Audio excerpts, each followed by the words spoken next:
E aí, gente, vamos agora para a nossa parte 2 da aula 3 da nossa revisão Enem de Biologia do meu site genalcerqueira.com.br. A gente vai agora voltar para o tema respiração, que foi o tema que nós finalizamos no bloco anterior, com a questão 6, que diz assim: quando ocorrem períodos prolongados de estiagem em diferentes regiões brasileiras, observa-se um aumento no índice de doenças respiratórias. Nesse contexto, ressalta-se a importância de determinadas medidas profiláticas para favorecer o melhor desempenho do sistema respiratório humano, onde ocorre a troca gasosa por difusão durante a hematose. Então nós vamos começar falando sobre a hematose e falando sobre o transporte dos gases aí nessa questão 6. Gente, nessa questão 6, nós vamos trabalhar com a fisiologia do sistema respiratório. E existe uma coisa extremamente importante chamada hematose. O que é que nós chamamos de hematose? A hematose é o processo de troca gasosa, onde nós iremos converter o sangue venoso em sangue arterial. Então, para isso, nós vamos trabalhar com a mecânica da respiração, por meio dos músculos intercostais e do diafragma, para aumentar ou diminuir o volume do tórax, e com esse aumento ou diminuição de volume do tórax, alterar a pressão do tórax para que o ar possa entrar ou sair.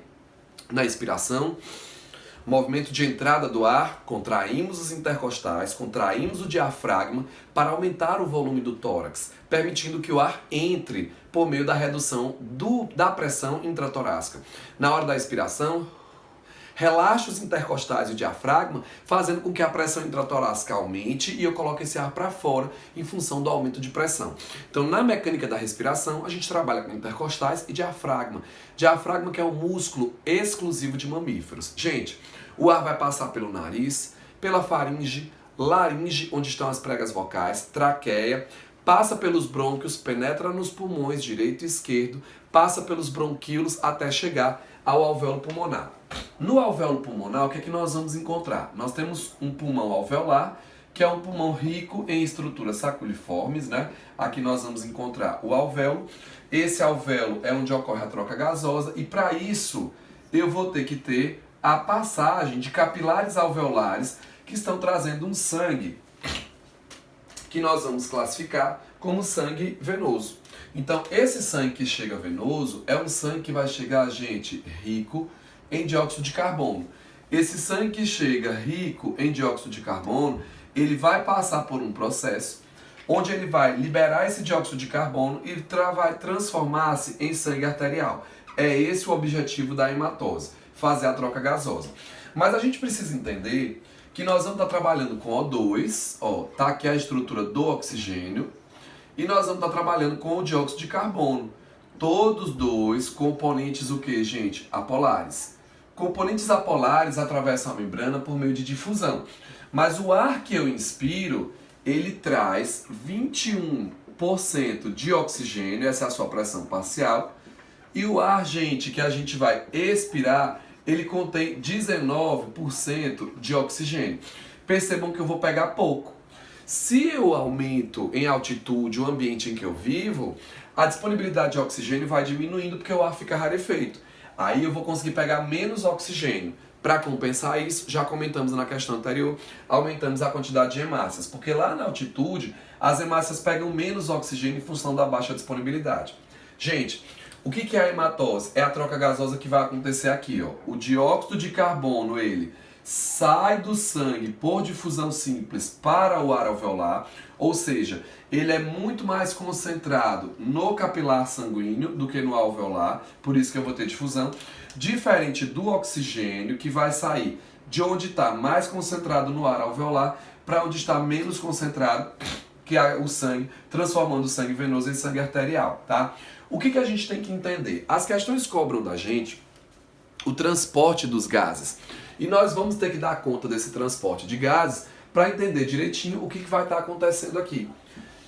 Quase que todo o O2 é transportado dentro da hemácia pela hemoglobina. Então, nas hemácias, também chamadas de eritrócitos, hemácias, eritrócitos ou glóbulos vermelhos, nós vamos encontrar a hemoglobina. E essa hemoglobina é uma proteína que contém duas cadeias alfa, duas cadeias beta, um grupo M com ferro, mas o mais importante para o Enem não é isso. O mais importante é que é uma proteína transportadora de gases respiratórios. ela pode associar-se ao oxigênio, ao dióxido de carbono ou ao monóxido de carbono. E assim ela vai gerar o que nós chamamos de oxihemoglobina, que é quando ela se junta com o oxigênio. 98% do oxigênio é transportado como oxihemoglobina. Ela vai gerar carbohemoglobina. Carbohemoglobina transporta aproximadamente 20-25% de oxigênio.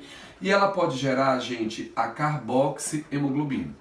O que precisa ficar claro aqui para vocês nessa revisão é o seguinte: essa oxihemoglobina e essa carbohemoglobina, elas se formam e se quebram o tempo inteiro. Então, esses dois compostos são compostos pouco estáveis. E eles precisam ser pouco estáveis porque eu formo e quebro o tempo inteiro. Diferente do que acontece com a carboxihemoglobina. A carboxihemoglobina desses compostos é a que vai ser mais estável. E essa estabilidade vai ocasionar o que nós chamamos de asfixia. Se eu tiver muitas hemoglobinas comprometidas com o monóxido de carbono, eu não vou dar conta de ter as hemoglobinas transportando oxigênio. E aí eu vou acabar matando por asfixia. Então, repetindo, a hemoglobina pode combinar-se com esses gases e a maior parte do oxigênio é transportado dessa forma. 98% do oxigênio é transportado assim. A prova do Enem já cobrou pra gente isso aqui, ó. Ele dizia que a hemoglobina iria associar-se a 4 moléculas de oxigênio e iria gerar o que nós chamamos de HbO2,4, que é justamente o que chamamos de oxihemoglobina. E ele pergunta pra gente, onde essa equação acontece? Onde que a hemoglobina pega o oxigênio e gera a oxihemoglobina? Isso vai acontecer nos alvéolos pulmonares. Esse composto é formado no alvéolo e esse composto é quebrado lá nos tecidos, nos capilares tissulares. Tissulares de ser tecidual. É a parte lá do tecido que vai consumir esse oxigênio. Então isso aqui é extremamente importante para a gente, esse transporte de gases. Aí o que a gente tem aí na questão 6? Ele diz assim, conforme o gás ao qual a hemoglobina se liga, um diferente composto é formado, como apresentado a seguir. E aí ele dá justamente para vocês isso que eu estou colocando aqui. E diz, sobre as características dos compostos resultantes dessas ligações, verifica-se que, letra A, oxihemoglobina é um composto estável. Gente, às vezes a gente tem a ideia errônea de que a estabilidade é algo tem que ser estável para ser bom. E não necessariamente. Nesse caso, eu não posso ter estabilidade, porque senão eu vou fazer uma ligação e não vou fazer a quebra. Então ela não é estável. Carbo e carboxihemoglobina são instáveis? Não. A carbohemoglobina é instável, mas a carboxihemoglobina é estável, trazendo o problema da asfixia pra gente. Depois ele bota carbohemoglobina é um composto estável? Não. Oxihemoglobina é estável? Também não. E a letra E, carboxihemoglobina é um composto estável, porém letal, né? O monóxido de carbono é um poluente, ele é liberado na combustão incompleta e a gente vai ter esse problema da asfixia. Então, na questão 6, nós ficamos aí com a letra E, que fala sobre carboxihemoglobina, que é um composto de mais estabilidade e que vai acabar ocasionando asfixia. Ainda, gente, dentro dessa temática, nós vamos fazer a questão 7, que vai trabalhar mais uma vez com o transporte dos gases. A gente, para acertar essa questão, tem que entender como vai ocorrer esse processo de transporte de gases. Na questão 7, a gente vai ter a seguinte situação. Ele diz, um dos equipamentos de segurança de uma cápsula espacial tripulada efetua a remoção do gás carbônico desse ambiente.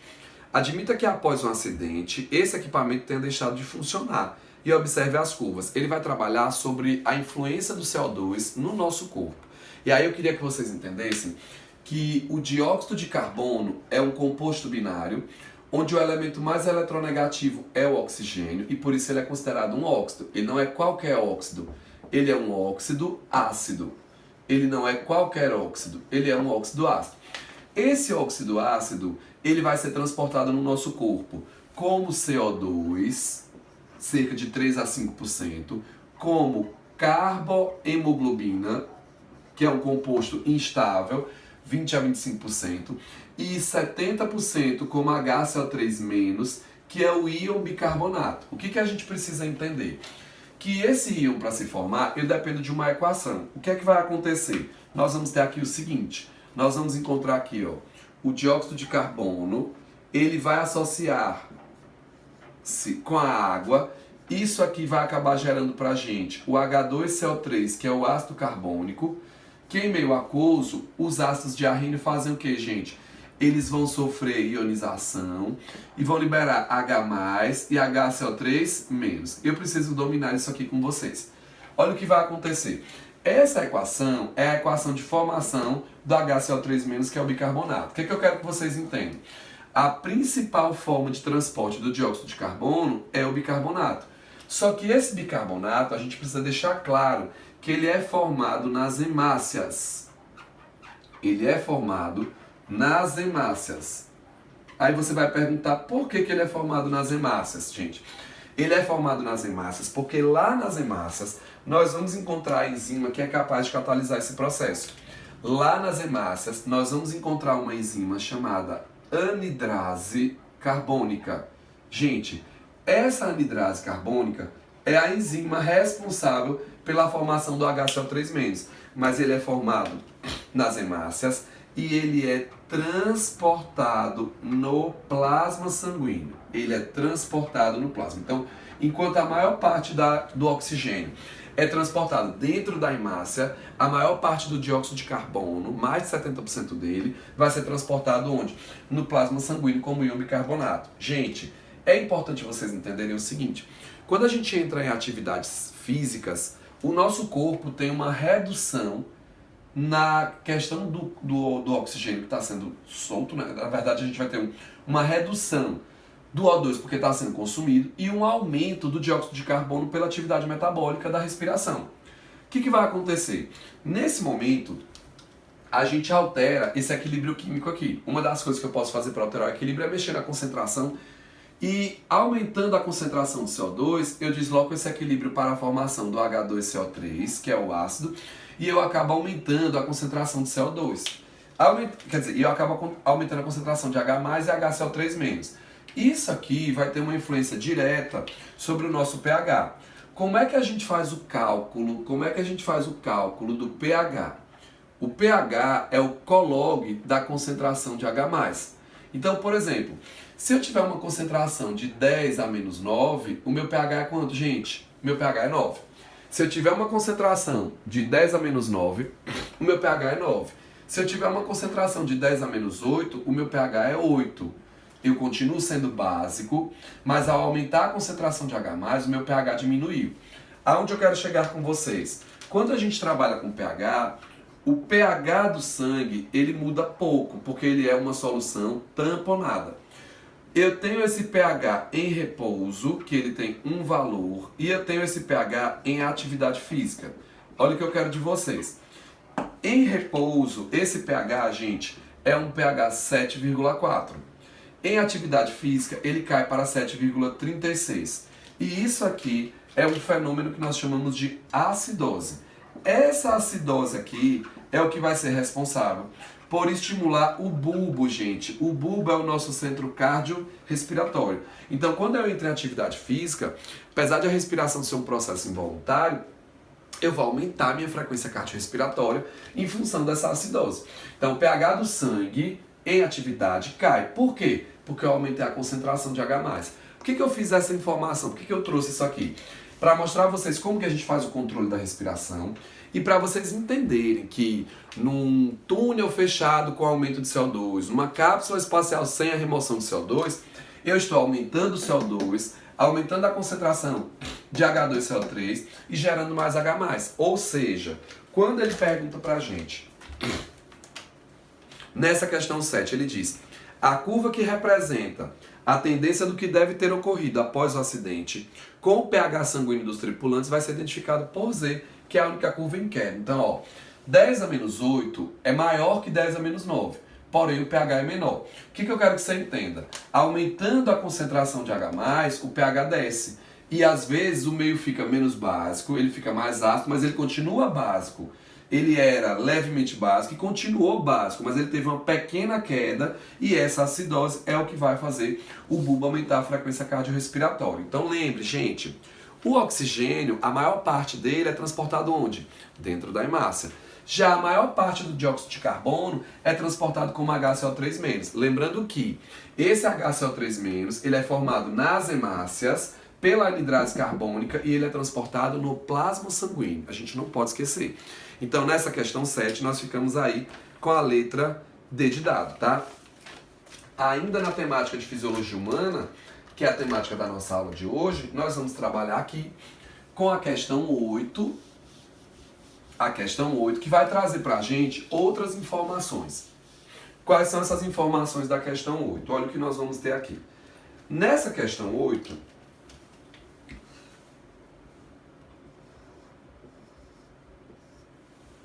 ele diz o seguinte pra gente, é uma questão do próprio Enem.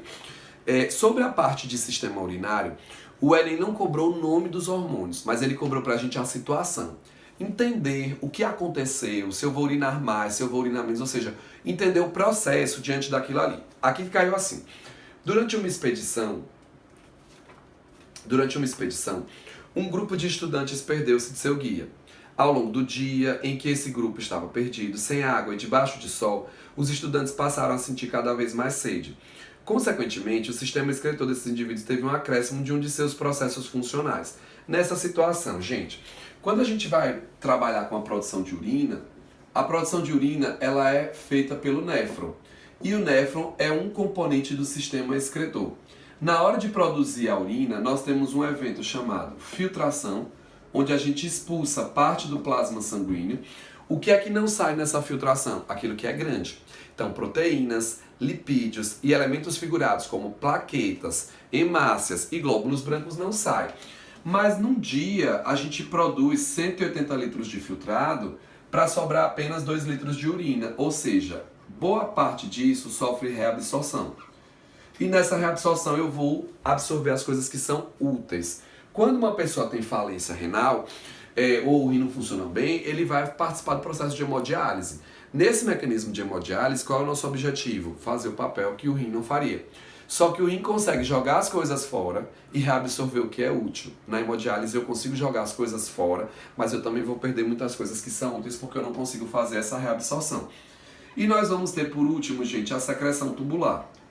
Claro que numa revisão a gente não vai pegar todos os detalhes, a gente vai pegar o que tem caído. E o que é que tem caído? Eu tenho aqui a minha estrutura do néfron, essa estrutura aqui é o que a gente chama de cápsula de Palmer.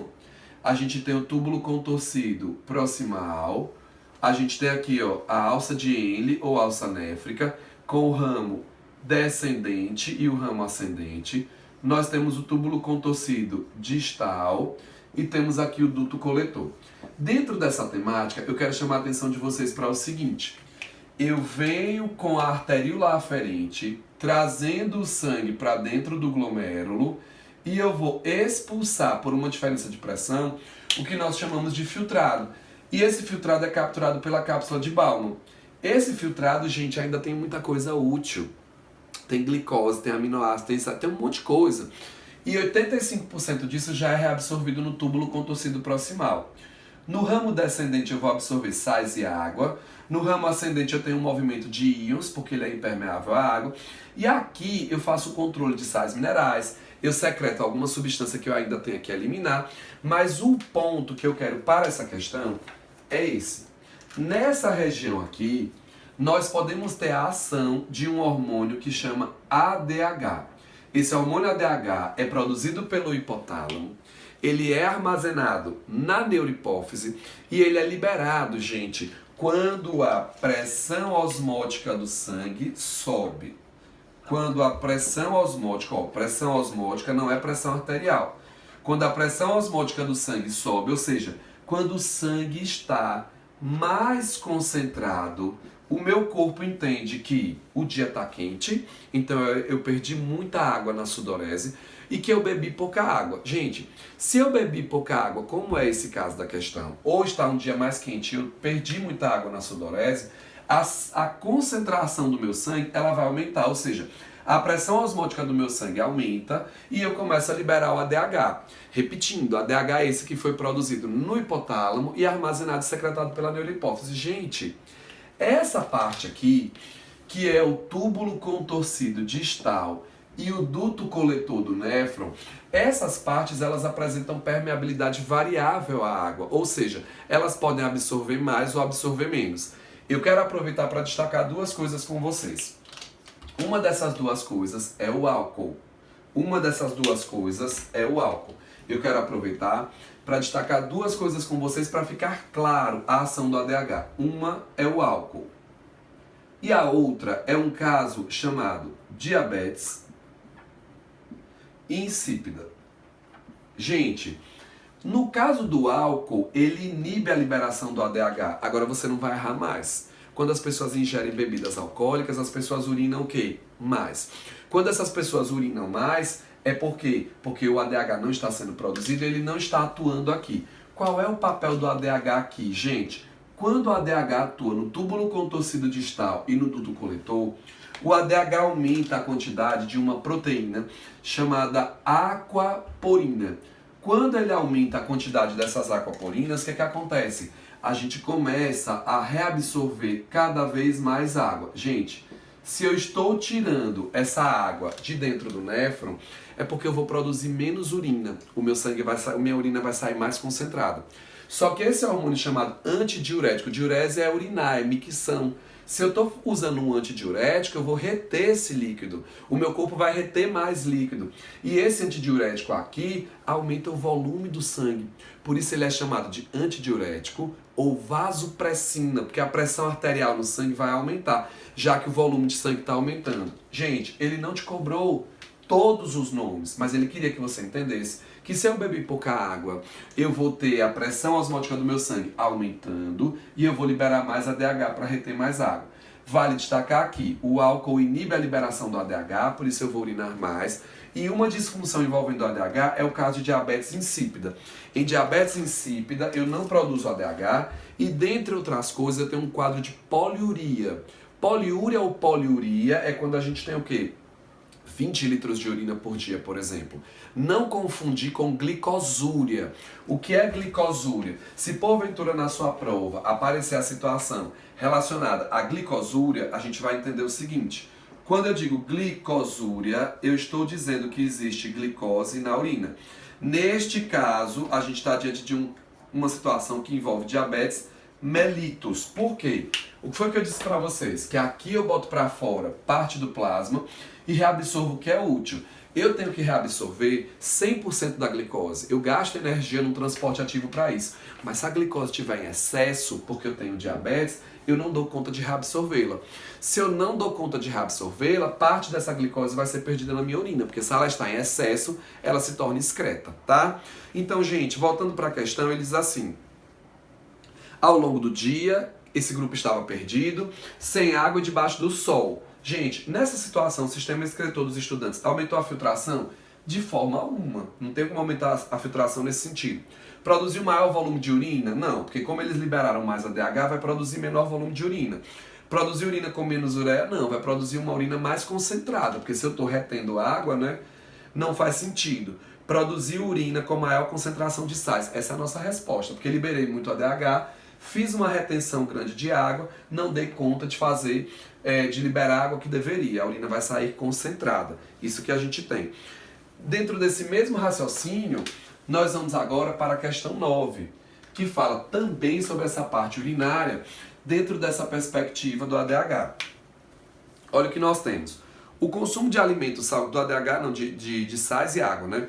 O consumo de alimentos salgados produz a sensação de sede e estimula a pessoa a beber líquidos e diminuir a concentração de sódio no sangue. O volume sanguíneo, no entanto, aumentará, provocando aumento da pressão sanguínea. Gente, ó, se eu tiver excesso de sais, ó, vamos analisar agora essa situação aqui. Se nós tivermos, ó, vamos esquecer essa parte do ADH rapidinho, vamos imaginar o seguinte: se nós tivermos aqui um aumento na concentração de sais, por que pessoas com pressão alta não devem ingerir sais? Gente, se eu tiver excesso de sais, o que é que acontece? Só para vocês entenderem. Isso vai acontecer tanto no ramo descendente como no túbulo contorcido distal. Se eu tiver sódio, esse sódio começa a ser reabsorvido, beleza?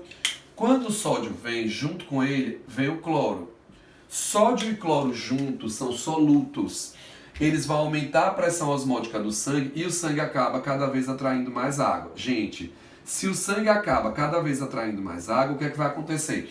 Quanto mais sais, mais água eu vou absorver. Quanto mais água, maior será. Quanto mais água, maior será algo que nós chamamos de volemia. A volemia é o volume do sangue. Aumentando a volemia, nós vamos também aumentar a pressão arterial. Então, existem pessoas que têm pressão alta por conta do estresse. O que acontece? O estresse afeta o sistema nervoso, o hipotálamo sensibiliza a adenipófise libera o ACTH, que é um hormônio chamado de hormônio adrenocorticotrópico. Esse ADH, o hormônio adrenocorticotrópico, o que vai acontecer com ele, gente? Esse hormônio ele vai atuar sobre as adrenais para que as adrenais liberem um hormônio chamado aldosterona. Quando a gente libera esse hormônio chamado aldosterona, a aldosterona vai atuar aqui, ó. Quando a gente libera aldosterona, é um hormônio que vai atuar aqui. Quando essa aldosterona vem, ela vem com tudo, gente. Aí o que ela faz? Ela puxa sódio, ela vai puxar cloro, e tudo bem que ela vai eliminar potássio.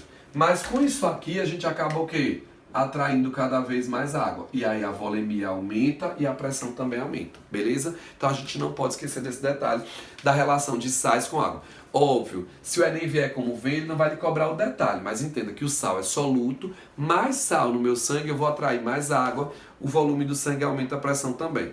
Então a questão 9 diz assim: o consumo de alimentos salgados produz a sensação de sede, estimula a pessoa a beber líquidos e diminui a concentração de sódio no sangue. O volume sanguíneo, no entanto, aumentará, provocando aumento da pressão sanguínea.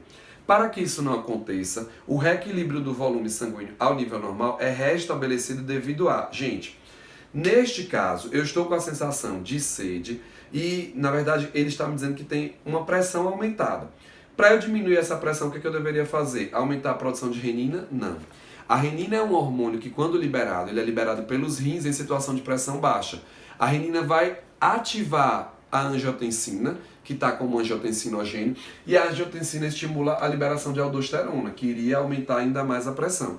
A diminuição da produção do antidiurético, aí sim, porque se eu eliminar o antidiurético nessa situação, eu vou deixar de reabsorver água. E deixando de reabsorver água, minha pressão vai ser restabelecida. Então nós vamos ficar aí nessa questão 9, com a letra B de bola, tá, gente?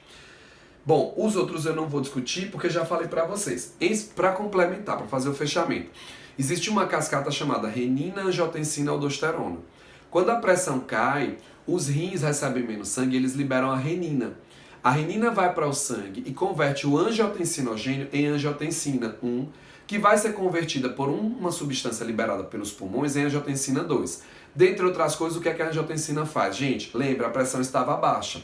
A angiotensina é vasoconstritora, vai contrair os vasos para aumentar a pressão.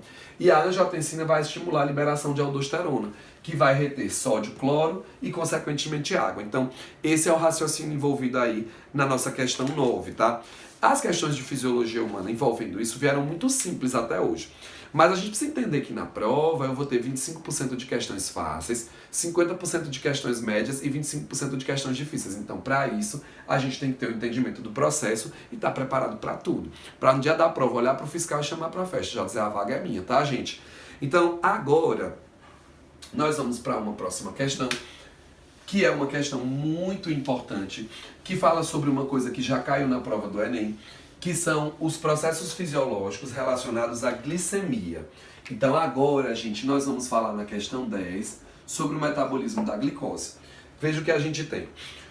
O fato é que os indivíduos com diabetes tipo 1, os níveis de glicose sanguínea permanecem altos, já que falta o sinal para as membranas plasmáticas das células musculares e dos adipócitos recrutarem transportadores de glicose, o GLUT4.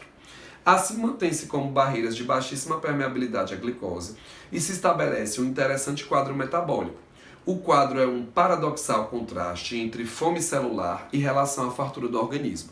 Vejam, fome celular e relação à fartura do organismo. Eu vou explicar para vocês o que tem por trás disso aqui, para a gente ter um entendimento legal e não errar as questões que vão cair sobre isso, né? Se possivelmente esse assunto estiver lá na prova. O que é que eu acabei de fazer? Eu acabei de fazer uma alimentação, e nessa minha alimentação eu percebo que em função aqui das horas do dia, por exemplo, próximo às 12 horas, que é a hora que eu vou almoçar, nós vamos perceber que a glicemia ela vai aumentar, tá? Então é isso que a gente vai perceber, que a glicemia ela vai ser aumentada nesse momento. Quando essa glicemia aumenta, eu tenho aqui um pico de glicose e eu percebo que depois essa taxa de glicose cai. Ela vai cair, vai voltar ao normal, porque eu tenho que manter a normoglicemia. Mas o que foi que aconteceu? Este pico de glicose foi capaz de estimular umas células do pâncreas chamadas células beta. E essas células beta foram capazes de liberar um composto que nós chamamos de insulina. A insulina é um hormônio produzido pelo pâncreas, lá nas ilhotas de Langerhans, pelas células beta. E o papel da insulina, ela é hipoglicemiante. Por quê? Porque a glicose é soluto e eu não posso manter altos níveis de glicose no sangue. Então, o que foi que eu fiz? Eu liberei a insulina, presta atenção. E essa insulina, no tecido adiposo, nas células musculares, estriadas esqueléticas, no fígado, ela vai ser percebida por um receptor de membrana. Então, ó, eu tenho aqui a membrana plasmática dessas células. Poderia, por exemplo, ser uma célula muscular. Então aqui, gente, eu tenho a membrana plasmática da célula muscular, do meu miócito. E essa membrana tem um receptor que chama o receptor proteico de insulina. O que eu quero que vocês entendam? Às vezes, o problema está na insulina, que é o hormônio, ou às vezes o problema está no receptor, tá? Ou às vezes o problema está no receptor. Então tem que ficar claro que existem momentos em que o problema está na insulina, mas existem momentos que o problema está no receptor. Quando a insulina é percebida pelo receptor de membrana, esse receptor de membrana estimula o aparecimento aqui de um transportador de glicose. Estimula o aparecimento de um composto que o texto está aí destacando para vocês, que é o GLUT4. O GLUT4 é um transportador de glicose. O que é que vai acontecer, gente? Essa glicose que está perambulando pelo meu sangue, C6H12O6, ela começa agora a ser capaz de entrar na minha célula. E essa glicose que está aqui na célula, ela será, gente, convertida aqui dentro da célula em um composto que eu possa armazenar. Depois essa glicose vai virar glicogênio. Então eu vou fazer a glicogenogênese, que é a síntese do glicogênio aqui dentro. O que acontece? Nesse momento eu fui hipoglicemiante, a glicose vai entrar. Mas algumas pessoas têm disfunções e nessa disfunção elas não conseguem produzir a insulina. Aí quando a gente tem uma disfunção, nós vamos ter um quadro chamado diabetes mellitus. Em diabetes mellitus, os problemas estão relacionados à insulina, diferentemente do diabetes insípidos, que é um problema relacionado ao ADH, e o Enem já cobrou isso de vocês. O que vai acontecer, gente? A pessoa que tem diabetes tipo 1, ela não produz a insulina. Se eu tiver diabetes tipo 1, eu não vou produzir insulina. Essas pessoas são insulino-dependentes. Por que elas não podem ingerir a insulina? Porque se elas ingerirem, essa insulina vai ser digerida, porque ela é uma proteína, e eu não vou ter o efeito desejado.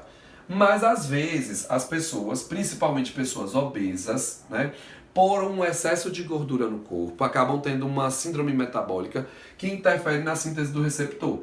Aí essas pessoas elas vão ter diabetes do tipo 2, não adianta tomar insulina.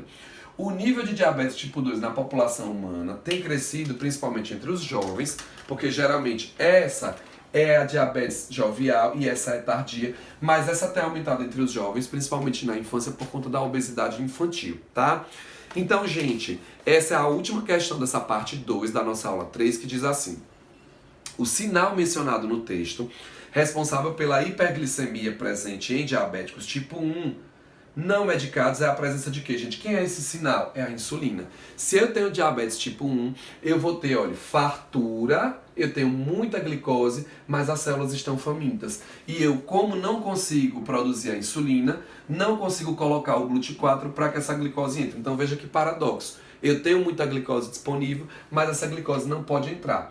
Qual é o papel da insulina? Tornar as células do meu corpo mais permeáveis à glicose, através do GLUT4.